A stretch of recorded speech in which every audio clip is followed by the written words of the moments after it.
Hello dear students, welcome back to the channel Zach Economics. So in today's video we are going to discuss about the next topic, that is consumption function. Till now we have discussed about aggregate demand, aggregate supply, its concept, components and its behavior. Now we are going to discuss about consumption. So consumption function here means it is the functional relationship between consumption and income.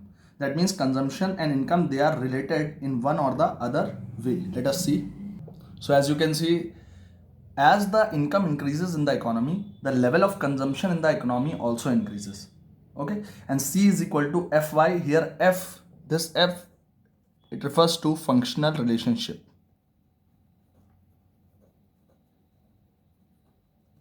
Now income and consumption, they are positively related, or I should say they are having which kind of relation? Direct relation. Okay, so this is whole of the concept. Now we'll see next things. So as you can see, it is clearly mentioned in this table. The income is getting increased from 0 to 50, 50 to 100, 150 and 20 to 60, 60 to 100 and 100 to 140. So both income and consumption economy के अंदर they are increasing at constant rate, यानी जितना income में increase आ रहा है और वो constant है और कंजम्पशन का जो इंक्रीज है वो भी कांस्टेंट है. Here the increase of +50 at every level and here the increase of +40. Now at this point, when zero level of income is there is some kind of consumption, and this consumption, as we all know, it is denoted with C bar and it is known as autonomous consumption. Okay students, so this is autonomous consumption. It is the minimum consumption required for the survival even the income is zero, and it is also called, not called, but we can say it is based on disk saving. Disk saving means when we use our previous savings in order to run our livelihood. So this is the whole concept of relation between income and consumption. Now we'll see about the propensity to consume. Propensity word का मतलब होता है कि आप कितनी capacity है आपके अंदर, अपने इनकम का कितना पोर्शन आप कंज्यूम करते हो. That is called propensity. I have written the definition also. It is the tendency और capacity of a person to consume the portion of his income.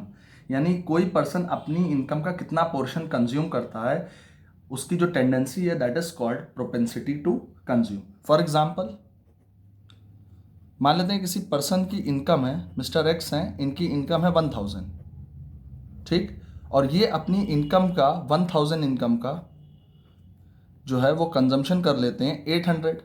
तो इनकी प्रोपेंसिटी टू कंज्यूम यानी part of the income consume जो है वो है 800. ठीक, तो अगर सर यहाँ पर हमें ये पता करना हो कि 1 रुपये में, अगर हम 1 रुपये की बात करें, 1 रुपये में कितना पैसा मिस्टर एक्स जो है वो कंज्यूम कर रहे हैं और कितना पैसा सेव कर रहे हैं, तो simply we can say that 800 upon 1000, and when we will calculate it, it will be 0.80. So we can say here that कि 1 रुपये के अंदर मिस्टर एक्स जो कंजम्पशन की प्रोपेंसिटी है वो है 0.80 पैसे, एंड सेविंग की प्रोपेंसिटी जो है वो है 0.20 पैसे. So this is the concept of propensity to consume. Let us see how the propensity is measured. अब जो कंज्यूमर की टेंडेंसी है कंज्यूम करने की अपनी इनकम को, उसको मेजर करने के लिए 2 वेज हैं हमारे पास. या तो हम उसको average, on an average calculate कर लें, ठीक, कि टोटल जो इनकम है ऑन एन एवरेज उसका कितना पार्ट जो है वो कंज्यूम करता है एक पर्सन. या फिर उसको मार्जिनली कैलकुलेट कर लें कि अगर भाई, क्योंकि इकोनॉमी के अंदर ये कंसेप्ट है कि इनकम जब चेंज होगी तभी कंजम्पशन में चेंज आएगा, तो चेंज इन इनकम और चेंज इन कंजम्पशन का क्या रेशियो है उसको स्टडी कर लें. ठीक, आप सभी को पता है कि मार्जिनल वर्ड का मतलब इकोनॉमिक्स में होता है अ लिटिल मोर और little less of something, like additional unit of production और एडिशनल यूनिट ऑफ कंजम्पशन. ये क्या है? That is called marginal in economics. तो जब हम एवरेज पे मेजर करते हैं तो it is called average propensity to consume, और जब मार्जिनल पे मेजर करते हैं तो कहलाता है marginal propensity to consume. Simple. तो इन शॉर्ट इन्हें हम कहते हैं एपीसी और एमपीसी कहते हैं. ठीक, 2 चीज़ें. तो एपीसी का मतलब होता है it is the ratio of consumption to different levels of income in the economy.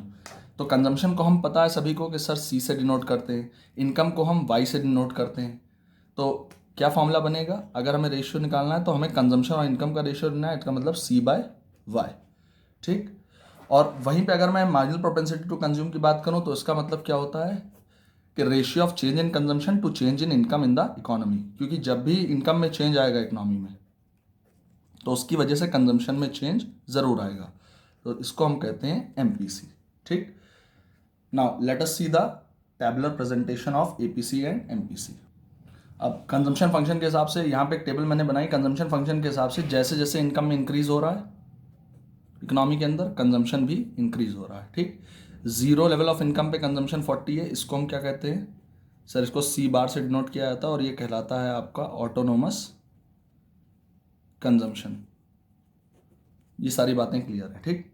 अब हमें कैलकुलेट क्या करना है, we have to calculate average propensity to consume and marginal propensity to consume, ठीक। So let us see, average propensity to consume का मतलब होता है कि जब आप क्या करते हैं सी बाय वाई, यानी जितना कंजम्पशन है इकोनॉमी के at different levels of income उसका रेशियो निकालते हैं, और जब एमपीसी निकालना तो delta C by delta Y, ठीक।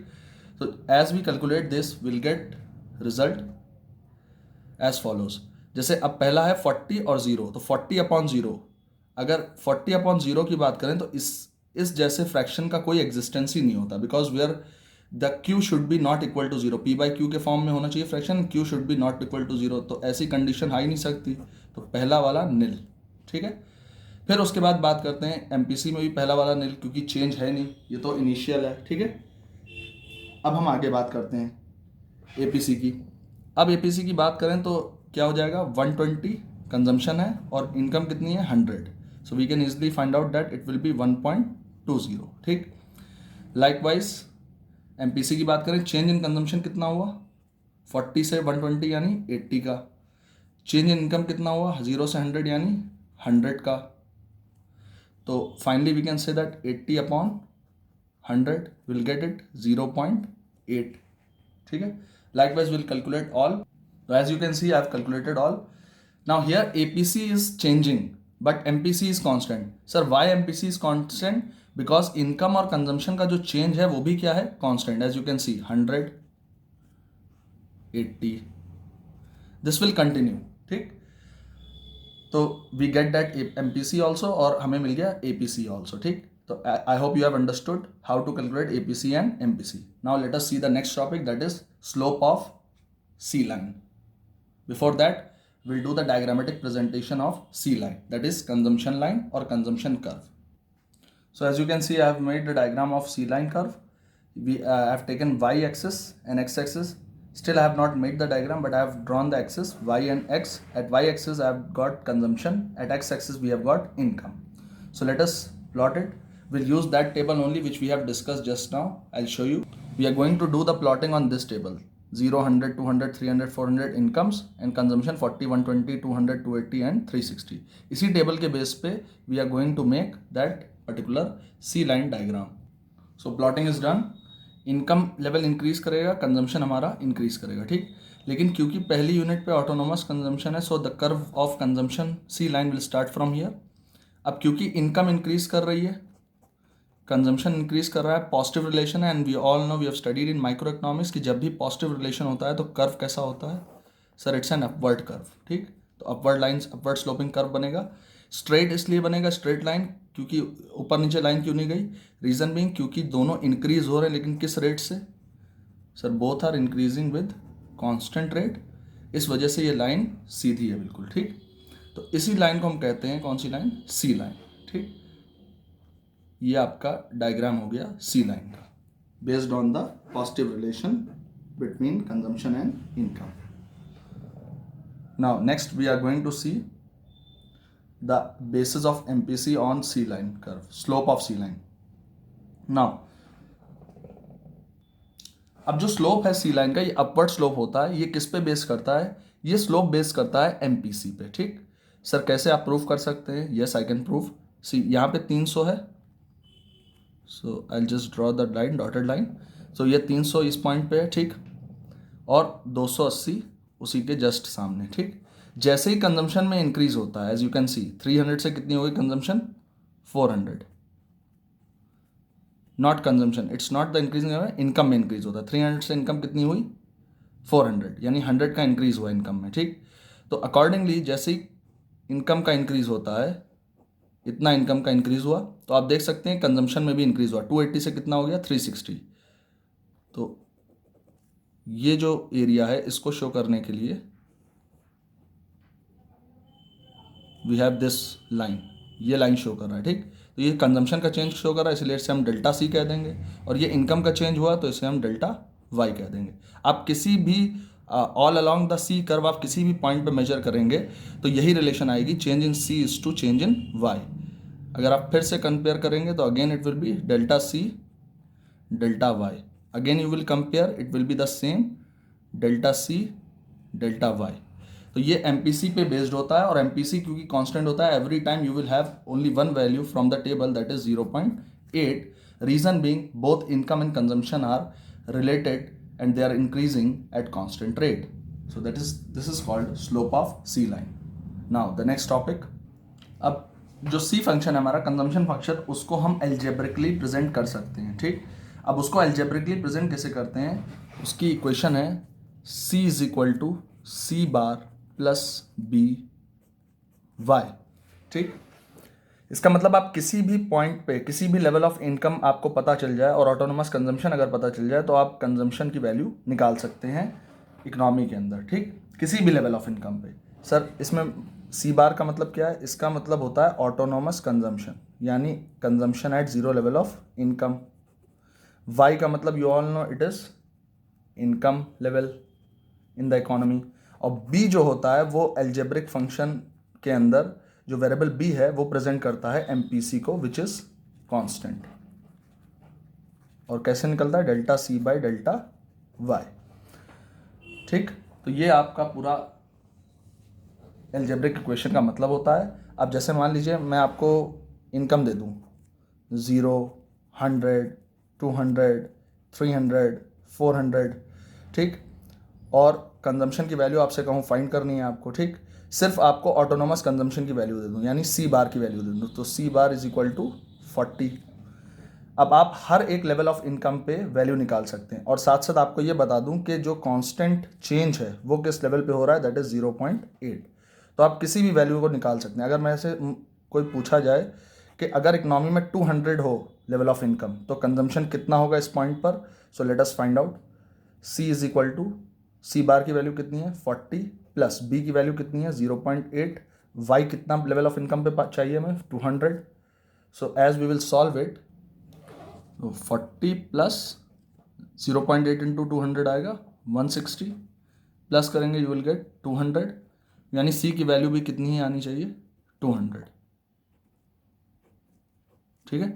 अब सर ज़रा सा 400 लेवल ऑफ इनकम पे फाइंड करके दिखा दिए किसकी वैल्यू, सी की।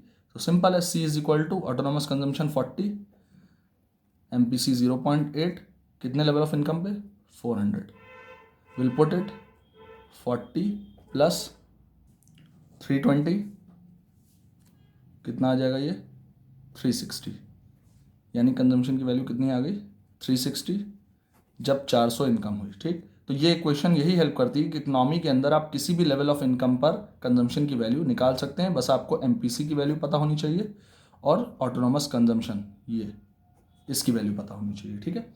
So this is the algebraic equation for consumption. Now like consumption function हमारे पास था, इसी तरीके से हमारी इकोनॉमी के अंदर सेविंग फंक्शन भी होता है। सेविंग फंक्शन का मतलब कि इनकम और सेविंग में कैसी फंक्शनल रिलेशनशिप है, ठीक। तो जैसे जैसे लोगों की इनकम बढ़ती है हम लोग ने देखा कंजम्पशन बढ़ता है, ठीक। लेकिन जब कंजम्पशन को कवर करने के बराबर इनकम अर्न करने लगते हैं हम लोग, तो अगर एक्सेस इनकम बचने लगी then we start to save.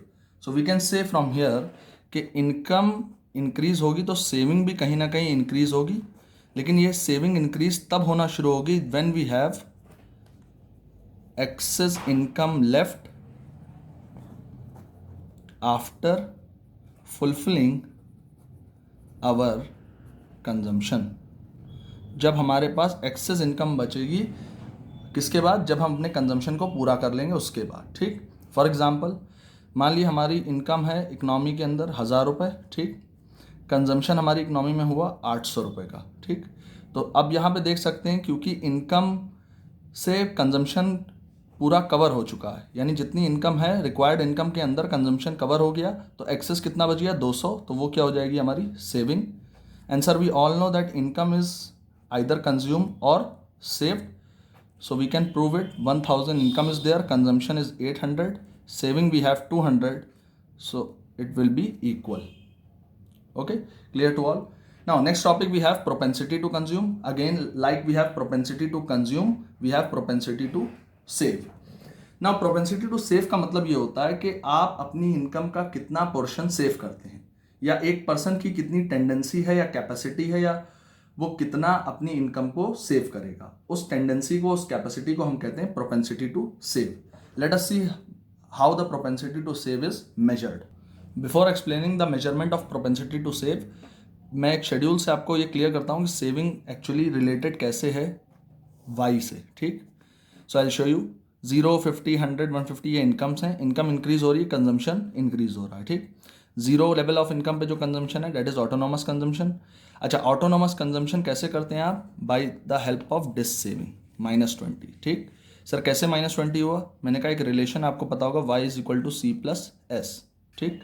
अब आप अगर आपको s फाइंड करना है तो simply what you will do, sir will do y minus C, income में से कंजम्पशन माइनस कर देंगे। तो इनकम में से कंजम्पशन माइनस किया यानी -20, और -20 आपकी एक तरीके की क्या है, डिस सेविंग, और we can say negative saving, जो इकोनॉमी में होती रहती है जब भी लोगों की इनकम जीरो हो जाती है, ठीक। Again we have consumption 60, income 50, -10, this is also a kind of same dissaving, ठीक। यानी स्टार्टिंग में हमारी इनकम कम थी, हमारे कंजम्पशन ज़्यादा थे, तो अगेन 50 रुपये की तो इनकम यूज़ करी। अब इंसान के खर्चे 60 रुपये के हैं, तो वो क्या करेगा, 10 रुपये या तो अपनी सेविंग में से यूज़ करेगा या लोगों से मांगेगा। तो जो लोगों से मांगेगा वो भी सेविंग्स में से ही देंगे, तो दिस इज ऑल्सो है dissaving in the whole economy. अगली बार जीरो सेविंग हुई, क्यों? क्योंकि सर जितना कंजम्पशन है उतनी ही इनकम हुई।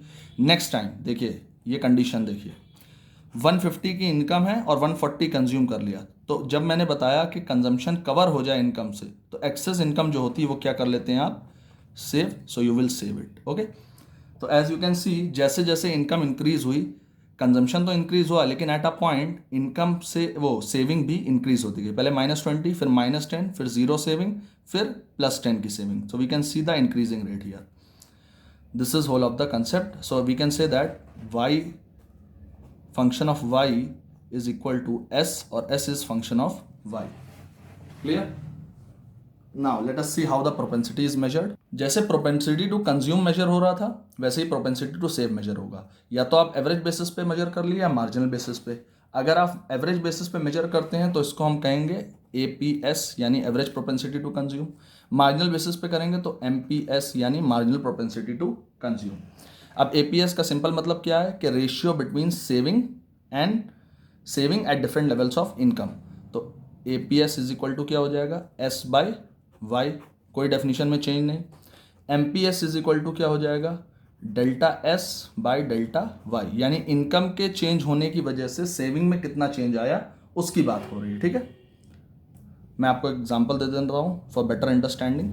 अगर मान लीजिए इकनॉमी में इनकम है ₹100 और इकनॉमी में सेविंग हो रही है ₹30, तो आप एवरेज प्रोपेंसिटी टू सेव निकाल सकते हैं। सेविंग कितनी है, 30/100, तो ये कितना आ जाएगा, 0.30, सिंपल। अब वही बात मैं MPS की करूं तो मान लेते हैं कि इकनॉमी में सेविंग जो थी वो ₹30 थी और उससे चेंज होकर हो गई ₹30 से चेंज होकर ₹90 हो गई सेविंग। ये कब हुआ, जब इनकम में इंक्रीज आया। इनकम कितने से हो गई, ₹100 से चेंज होकर इनकम हो गई ₹200। जब इनकम डबल हुई, जब जस्ट डबल हुई, तो उससे सेविंग में भी देखिए आप चेंज आया, ठीक है। तो अब चेंज इन सेविंग और चेंज इन इनकम दोनों पता चल गया। चेंज इन सेविंग कितना आएगा, 90 - 30, 60। चेंज इन इनकम कितना आएगा, 100। अगर change in saving upon change in income निकालते हैं तो वैल्यू क्या आ जाएगी, change in saving upon change in income निकालते हैं तो वैल्यू किसकी आएगी, MPS की। तो MPS की वैल्यू हो जाएगी, चेंज इन सेविंग कितना, 60, चेंज इन इनकम कितना, 100, तो MPS की वैल्यू हो जाएगी 0.60। सेम कंसेप्ट है बिल्कुल, चाहे आप प्रोपेंसिटी टू कंज्यूम की बात करिए, चाहे प्रोपेंसिटी टू सेव की बात करिए, ठीक. So I hope till now it is clear. Further we will discuss in the upcoming videos regarding the diagram of or tabular presentation of APS MPS and the diagram of APS and the diagram of MPS. That means the S line curve we are going to study S line curve which is based on MPS, like C line curve is based on MPC. So we'll study that. I hope you like the video. Press the bell icon for further updates. Thank you.